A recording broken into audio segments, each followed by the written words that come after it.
Bettering your business takes working with the best. With the James Hardie Alliance, you gain access to leads, training, networking, and support from the #1 brand of siding in North America.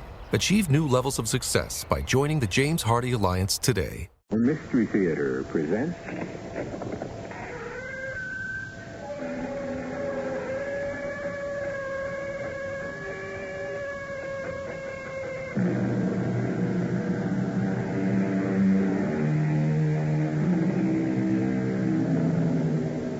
Come in. Welcome. I'm E.G. Marshall. What is about to unfold is the occult experience of a frustrated man, James Archer, and of what happened to him when he stepped beyond reality as we know it. I think I can safely say that each of us has had an experience so frustrating that we'd have given anything in the world to have had the power to overcome it. James Archer was given that power. I have your letter, Mr. Weber. Major Wayne, my son-in-law, James Archer, has been missing for 3 months. His body, or a body like his, was found in the Hudson River. His insurance has been paid over to my daughter, Nancy, Mrs. James Archer. Yes, we know all that. You also know that I'm president of a small bank in Terrytown. Can you explain how a substantial deposit is made in my bank each month to my daughter by her husband, who is dead and buried?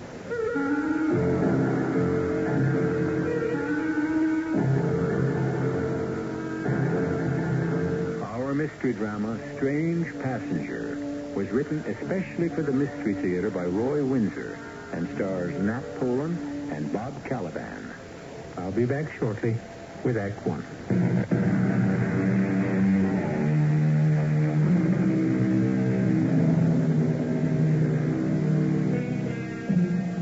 Have you ever looked up at the night sky and the moon hanging there and just wondered?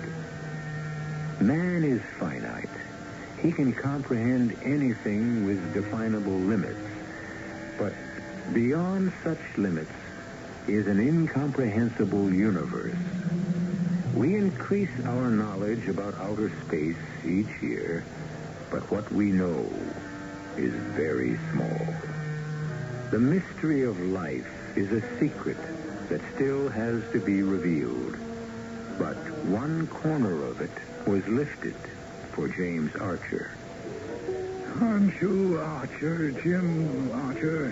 Who are you? A recruiter. I was in court yesterday when you demolished a client of ours as, now what did you label me? Oh, yes, an obscene slumlord. It was yesterday. I just wanted to tell you how much I admired your plea for the plaintiff. Thank you.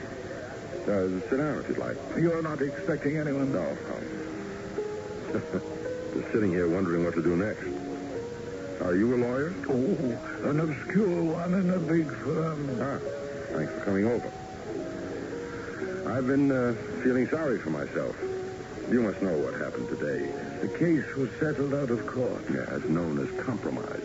I call it dishonesty. Well, the slumlord is a rich man. He's agreed to make some restitution for his neglect. Yeah, it's a nice way of saying he paid off someone and the case was settled. Should have gone to jail. Ideally, yes. When I found out that my firm had worked out a settlement without first telling me, I resigned. I see. Our clients, the plaintiffs, got promises. A few months rent-free. Charges will be dropped for willful destruction they'd done in the building. He should have been forced to repair the heating system, exterminate the rats, install sanitary plumbing, make the building fireproof, and pay a stiff fine. Even go to jail as an example to others like him. You really are a crusader, aren't you? Injustice makes me sick. So sick it's put you out of work. That's right. I don't mind. I guess it's unfair to my wife, a little girl. Well, I'm sorry. It's after 6. I'd better telephone home, tell my wife the happy news. One moment, Mr. Archer. Hmm? What would you be willing to do for security, authority, and the opportunity to practice those ideals which you hold so precious? That's not amusing, Mr. Recruiter. No, I mean it.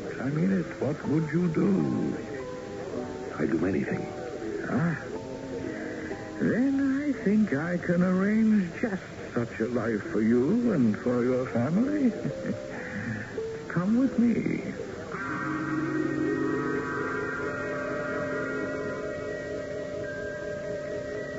Oh, recruiter. So you have found a man of integrity. Yes, Cosmo, this is James Archer, a gifted lawyer who believes that law and justice should never be compromised. Is that correct, Mr. Archer? Yes. May I ask where I am? Where we are is unimportant. You came here of your own free will. You are under no obligation to stay. You say so, we will transport you back to the city. No, thank you. At least not until I've heard what this is all about.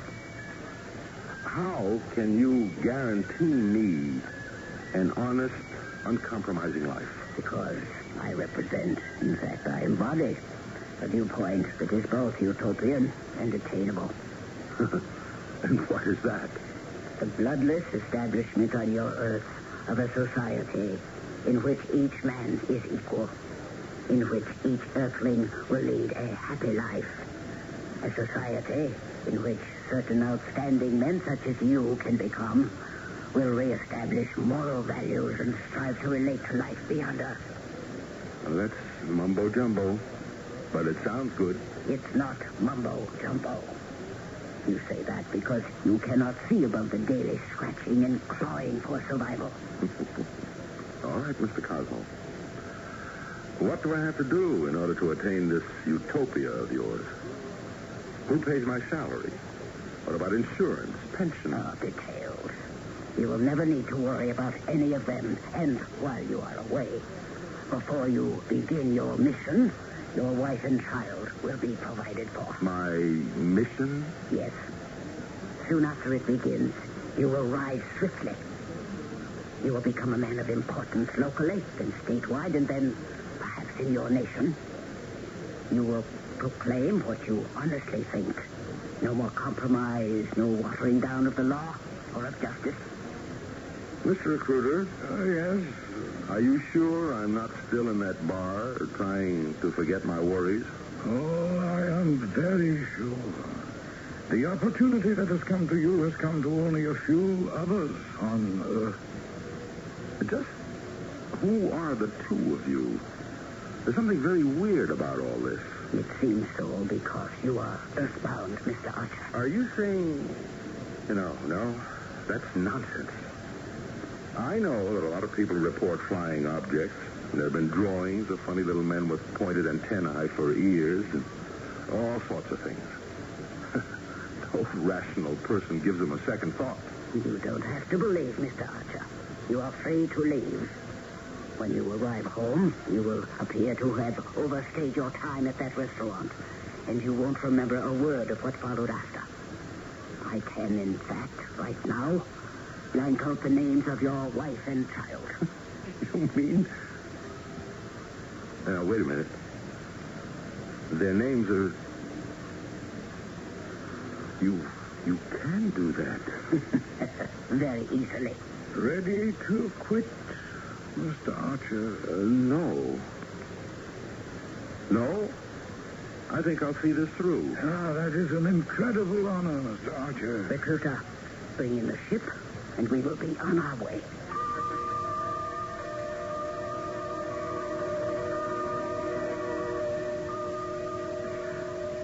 Your father tells me a strange story, Mrs. Archer. It's worse than strange. It's bizarre. It's over 3 months now since my husband just vanished. But on the first of each month... I covered that, Ann. That money deposited in the bank the first of each month is what led me to see Major Wayne. What do you make of it, Major? First, Mrs. Archer, tell me again everything you remember from the night your husband didn't come home. Well, he'd resigned from his job. He went to a bar near his office and sat down to think over what he'd done. Some acquaintance joined him, and then they left.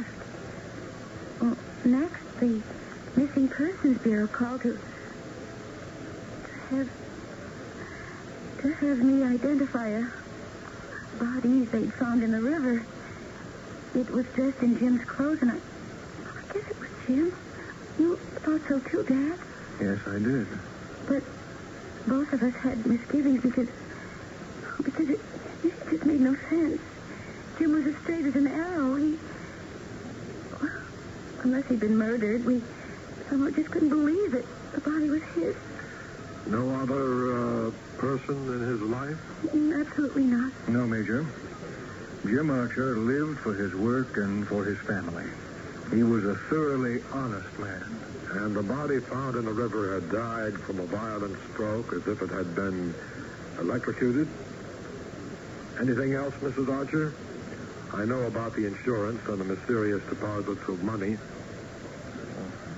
Tell him, man. Well, there is something else, Major Wayne, but it's so far out. I just haven't told anyone except my dad. Well, tell me. The night Jim disappeared, Penny and I were watching the news. Penny's 7, old enough to read. And all of a sudden, words began to run across the bottom of the screen like, you know, when a bulletin is superimposed over the picture? Yes. Well, the words were, "Don't worry, man, I'm all right. Don't worry. Love, Jim." And those sentences ran across the bottom of the screen. Yes, time after time, half the evening long. I telephoned the TV station, but they thought I was some kind of a nut. Did your daughter see the sentences? No? And she was watching with you and she can read? Yes. I know it sounds incredible, Major Wayne. I have no reason to disbelieve you, Mrs. Archer. Well, what the devil do you make of it? I don't know quite what to say. I don't want to give you hope, but I think that James Archer, voluntarily or by force, has been transported from the Earth to some planet beyond sight and comprehension. Oh, come now, Major. You mean by one of those unidentified flying objects? Yes, that's just what I mean. What? Absurd. Do you mean to tell me our intelligence gives even the slightest credence to that Buck Rogers kind of thing? Mr. Weber, let me give you some facts. As long ago as 1959 in Boinani, New Guinea, Reverend William B. Gill, his assistants, and the entire student body of his missionary school, about 27 persons, observed a strange object hanging in the sky a few hundred yards away. It was oval-shaped and had a deck on its top, like an observation deck. Gill saw what looked like men and waved to them, and they waved back. Then the object raised up and flew straight off into the sky. Come on. There were many remarkable sightings in Michigan in 1966. The UFO craft looked like a huge pie, well lighted with red, blue, and white lights spinning all around it. There had been sightings in Delaware, Illinois, Tennessee, South Dakota, Mississippi. In fact, almost everywhere. And you think that there really is such a thing as an unidentified flying object? There's no question about it. You terrify me, Major Wayne. Yes, it terrifies me, too. And you think that maybe one of them carried him off? I don't know. It's a possibility. But why Jim? I can't answer that. What do we do? We have agents in many parts of the country. I'll alert them to Mr. Archer's disappearance. And, Mr. Weber. Yes, Major. I'll need your cooperation. I want to know when those deposits are made and who makes them. If it's a human, I'll want to ask some questions.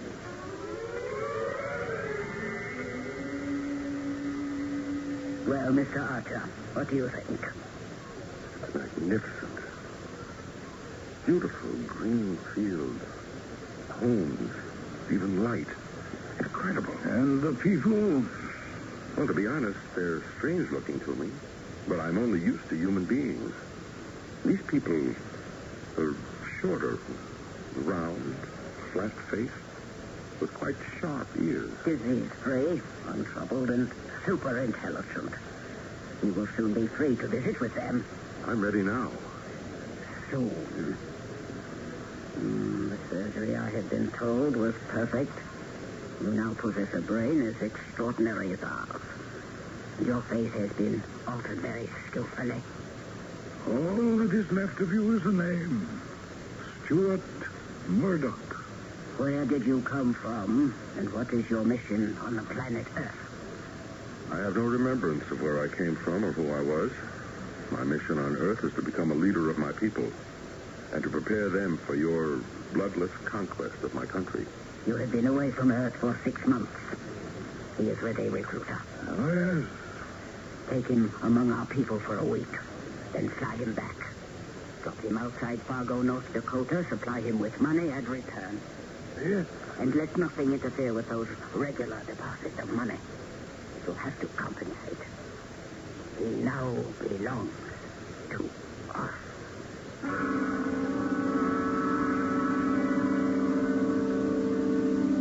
Pure fantasy? Unidentified flying objects?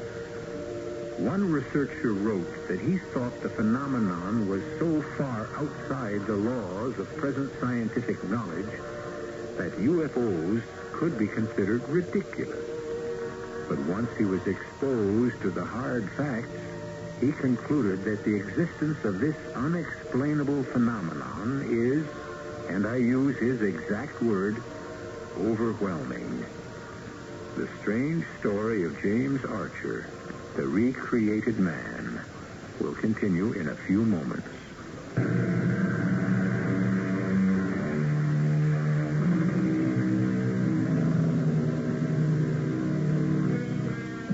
And who is to say that what has happened to James Archer is impossible?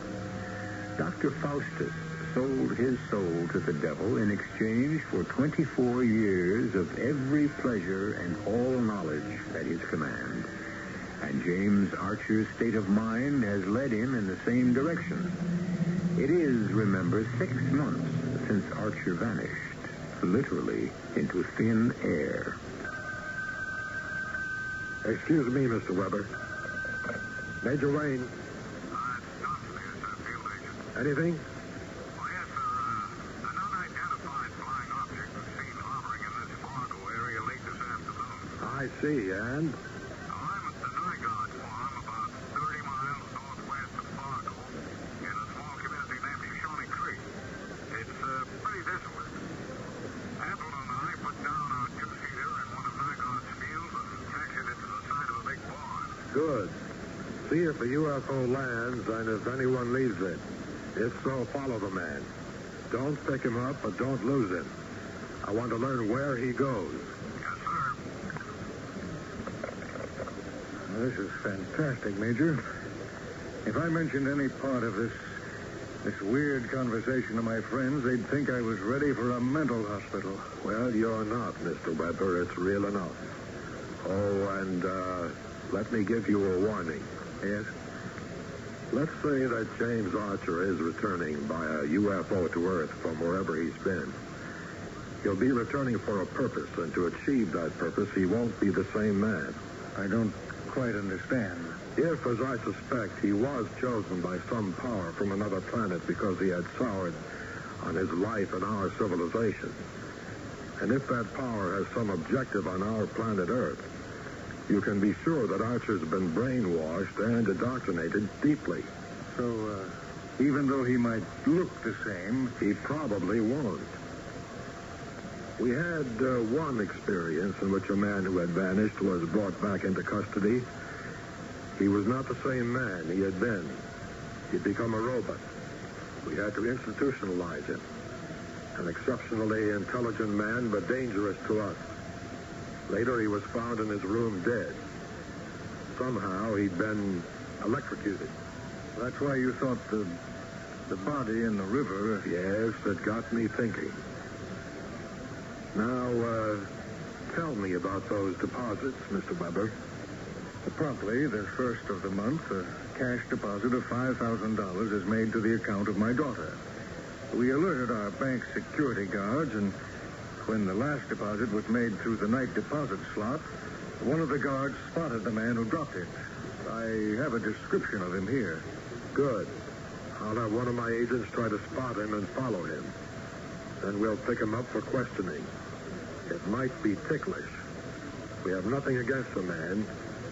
I may need your daughter's cooperation. Major, I don't want to expose her to danger. I don't think there'll be any, but we'll be careful.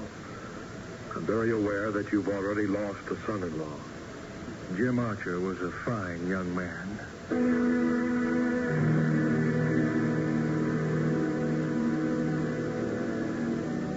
Hello? Who is it? Oh, hello. Don't be afraid. Come up to the front of the church.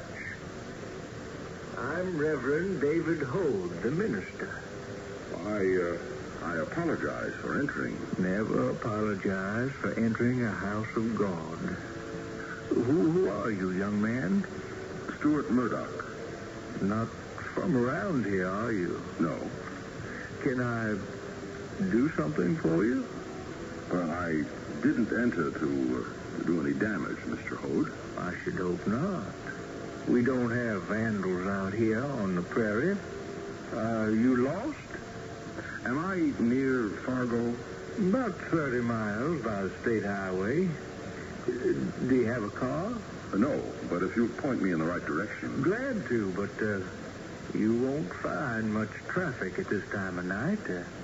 I take it you're hitchhiking. Unless there's someone around here who'd drive me to the airport. I have money. There's something on your mind, Mr. Murdoch.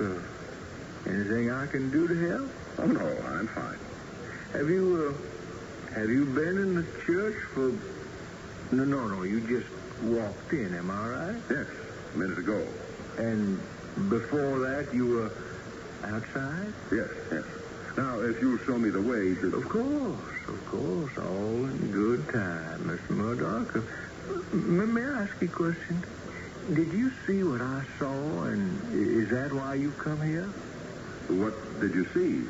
A saucer-shaped thing hovering in the sky and then coming close to the ground, not far from old Neil's Nygaard farm, half a mile from here. What they call an unidentified flying object. And you think you saw such a thing? I know I saw it. I'll be going along. Others saw it, too. I came to my church to pray to God to protect all of us. From what? Satan.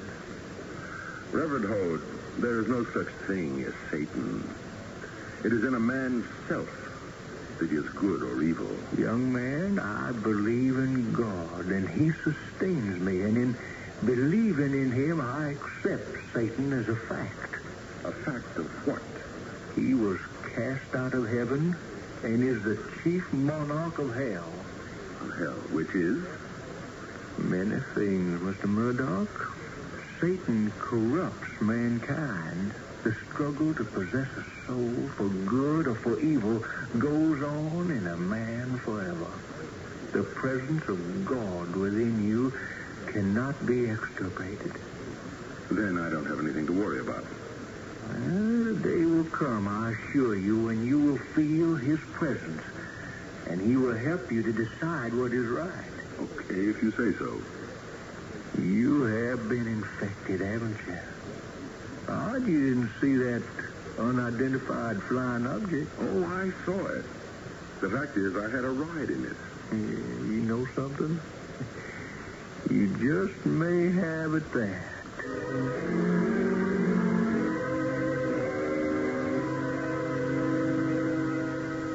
Well, thank you, Reverend Holt. He's the man we want. Well, tell me about him, Mr. Thompson. You are an intelligence agent? Oh, yes, sir. Here's my identification. Who is this Mr. Murdoch? He's a New York lawyer named Archer who vanished 6 months ago. You may not believe in such things as UFO. Oh, but I do, yes. I saw the thing laying less than a mile away. What's this Murdoch up to? We don't know, Reverend, but Major Wayne thinks Murdoch sold himself to some power in outer space and has been returned to Earth to carry out some mission. To what end, Mr. Thompson? Oh, we don't know that. I just saw him go into your church, and my orders were just to follow him. He's headed for Fargo in New York. All right, then Appleton and I will fly to the airport there and wait for Murdoch to board a plane. We'll board the same one for New York. I wish you well. Murdoch is a personable young man.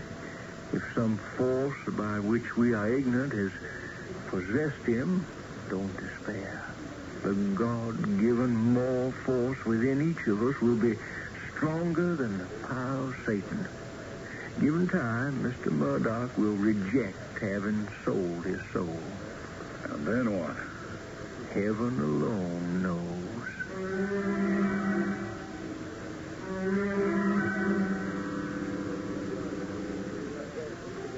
He comes in here almost every day after work. Oh, I'm terribly nervous, Major. Not Major, Mrs. Archer. I'm just plain Bill Wayne, your accountant, and you're Nancy.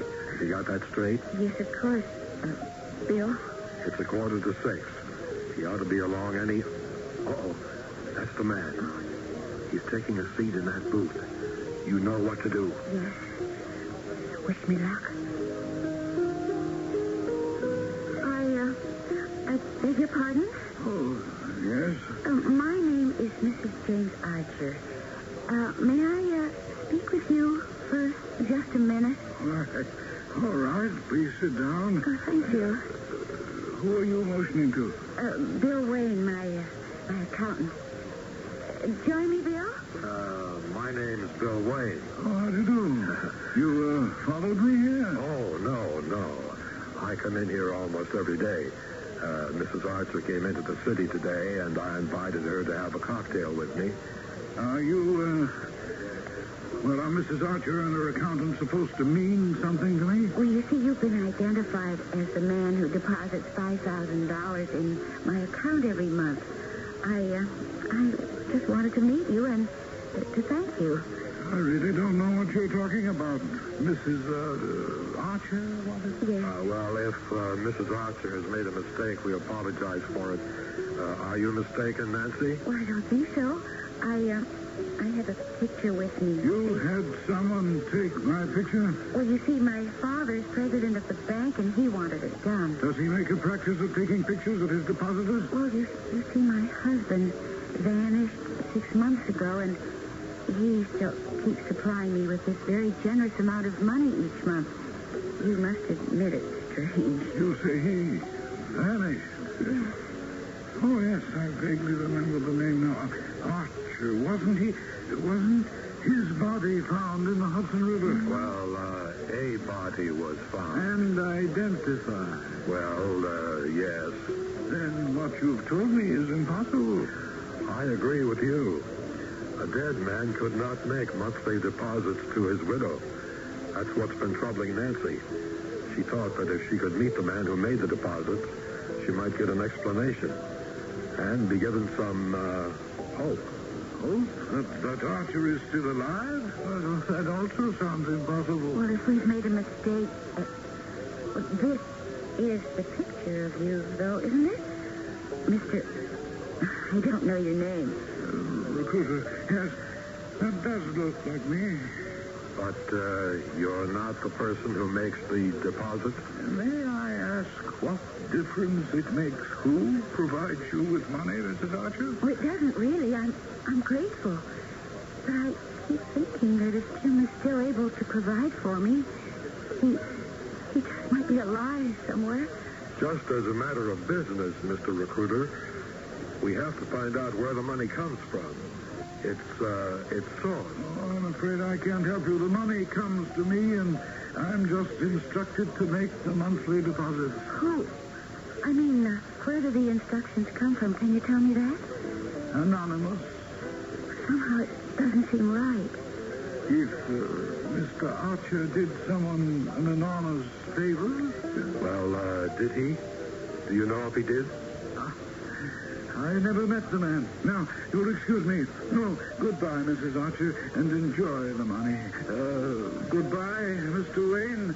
I wouldn't worry about the money. No. Consider the name. Ever heard of anyone named Recruiter? He's one of them. Whoever they are.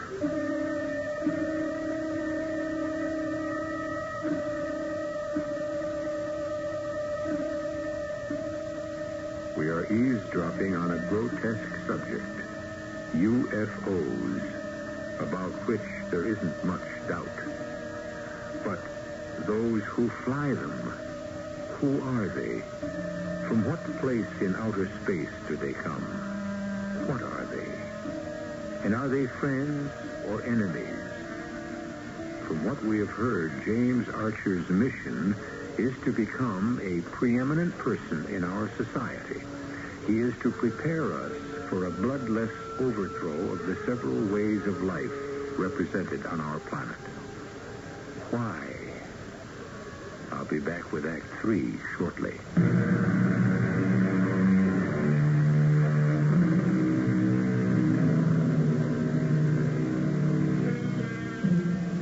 In any contest, it is wise never to underestimate the strength of the enemy. But what do we do when confronted by an incomprehensible force, one beyond finite understanding? Major Wayne of Intelligence knows what has been going on, but what can he do about it? We have never captured an unidentified flying object, and we only have reports that they have been seen at a distance. 6 months have now elapsed, and it is a year since James Archer disappeared. The deposit was made as usual. Well, why can't Major Wayne force that Mr. Recruiter to tell him where the money comes from? There's no law, Nan, to prevent a man from dropping money for you in the night slot at the bank. He's not committing a crime.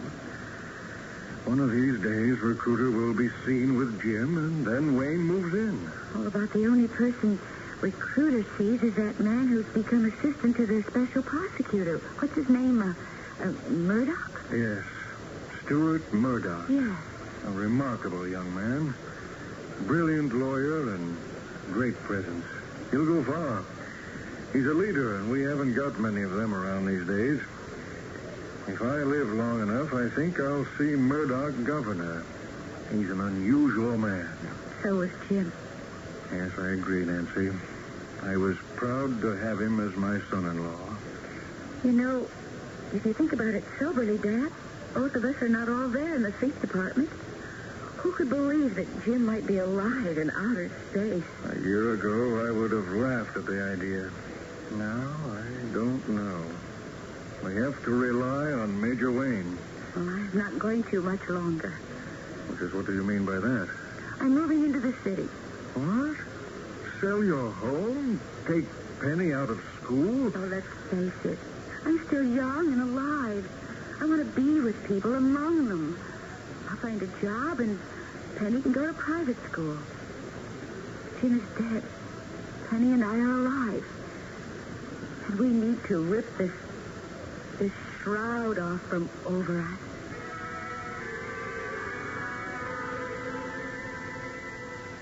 Happy to meet you, Reverend Hode. You remember Thompson? Sure do. It's nice of you to have invited me to New York, my first visit. It's an impressive sight. So, how are you, Mr. Thompson? I just wanted to thank you. Still keeping an eye on a visitor from space? You think that, Reverend Hode? Well, I suspect it. Let me put it that way. That was an unusual experience for me. That young man just appearing in my church, Stuart Murdoch. Yes, I've been following his career. He's what you brought me here to talk about, isn't it, Major? Yes. You've met him, and you've talked with him. And I'm sorry for him. He's getting what he set out to achieve, but Stuart Murdoch, whether or not he was put down from a spaceship as a soul possessed. Well, tell me, what do you want me to do? Well, I want you to give a small party. Thompson, arrange it with the hotel. Major, you want me to invite the guests? No, you invite Mrs. Archer. She's a little cool toward me these days, and I'll invite her father. No. You invite both of them. Just tell them that if you want them to meet a friend of yours from North Dakota, who may have something to say that will be of interest to them. Mrs. Archer. Oh, yes. We think there's a chance that Stuart Murdoch is the former James Archer. Nancy Archer is the presumed widow. The other person you'll meet will be Hugo Weber, her father. And I'll be there as Bill Wayne, Mrs. Archer's accountant. So, there'll be 5 of us. I should be most happy to help you if I can.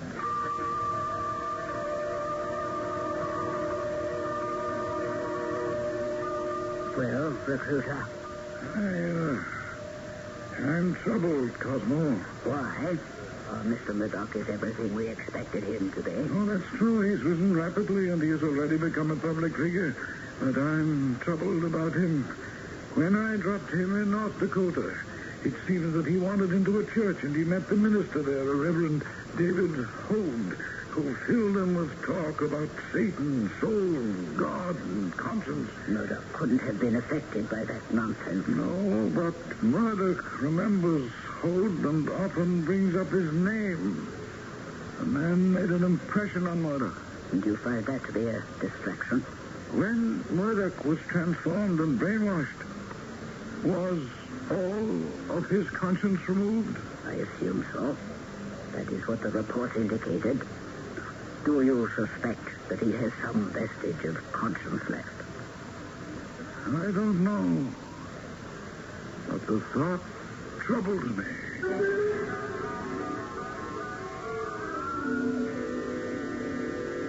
Right on time, Reverend Hode. 5 o'clock. Let's hope it all goes well. Mrs. Arch and the others should be right along. Hello, Mr. Hode. I'm so glad you could stop in to see me, Mr. Murdoch. Thank you. Meeting Joe Thompson, a member of my church back home. Joe, this is Stuart Murdoch. How do you do? Sit down, Mr. Murdoch. We have tea or whatever else you'd like. Tea, please. Oh, good. I don't try to impose my taste on others. I thought that was your job, Reverend.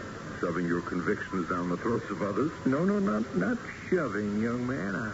I expose my convictions to them, and then it's up to the individual to accept or to reject the truth.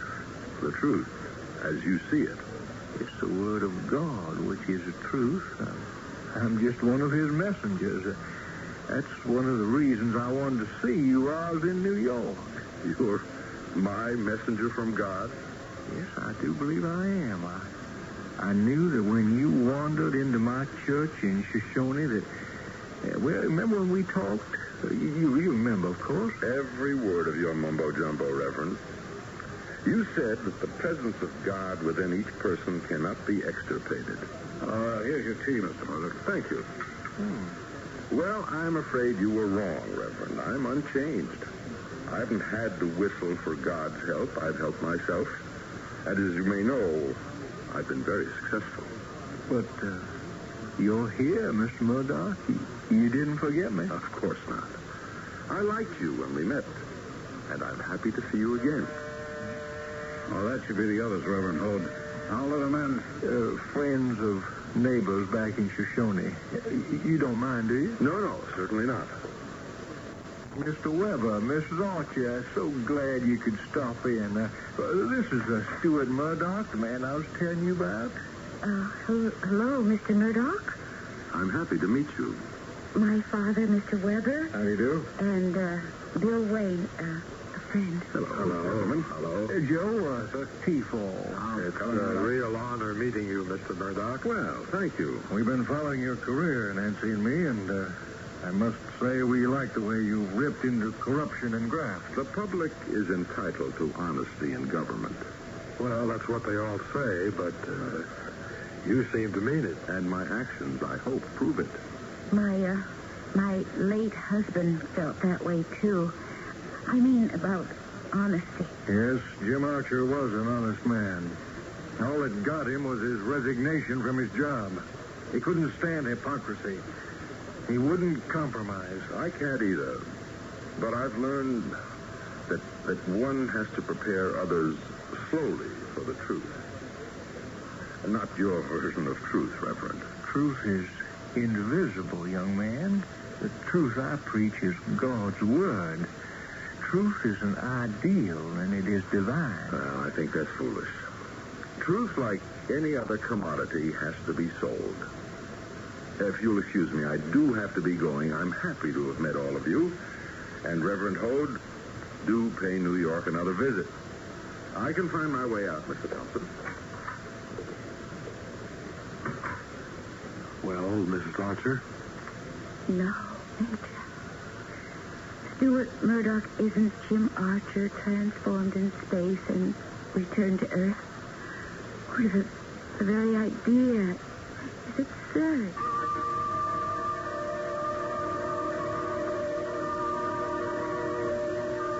Astonishing. An obscure minister from North Dakota has created wonder in your mind.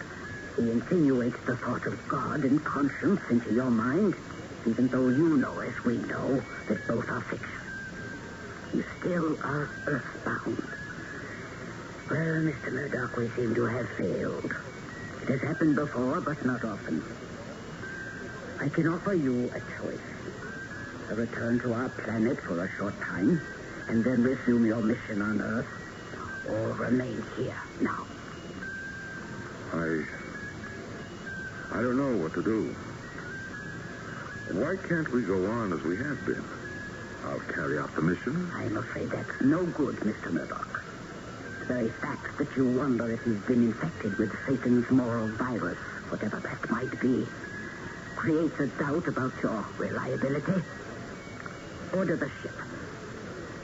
Are you, taking me back into space, Cosmo? No. You will remain here. You will be returned to what you would have become after you resigned from your job and before you accepted recruiter's offer. And what would that be?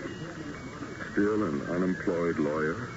That will be for others to discover.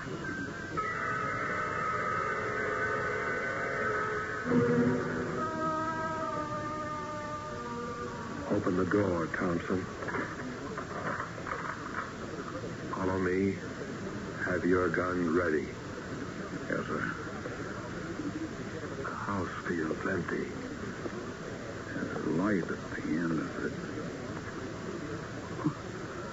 Look over there, sir. In that chair.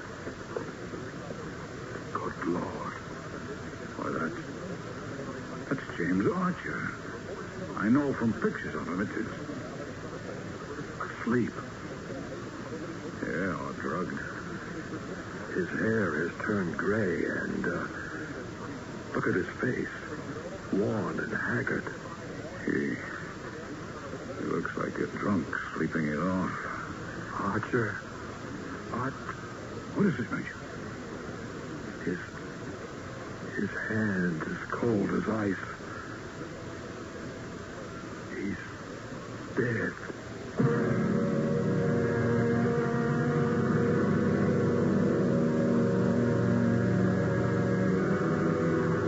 So, as Cosmo said, James Archer was returned as what he would have become after he lost his job and tried to sell his soul to a force from outer space. Had Cosmo read the future?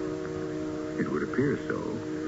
It is very possible that James Archer was so depressed with his future that he allowed himself to deteriorate into the condition in which he was found. I will return shortly.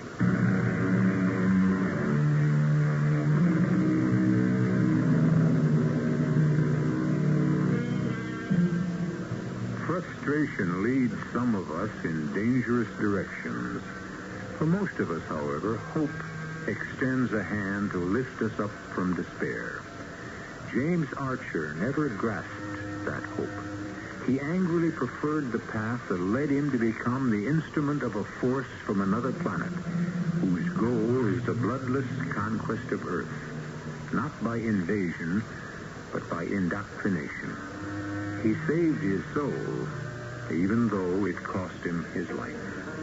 Our cast included Nat Poland, Bob Caliban, Evie Juster, Ian Martin, and Frank Behrens.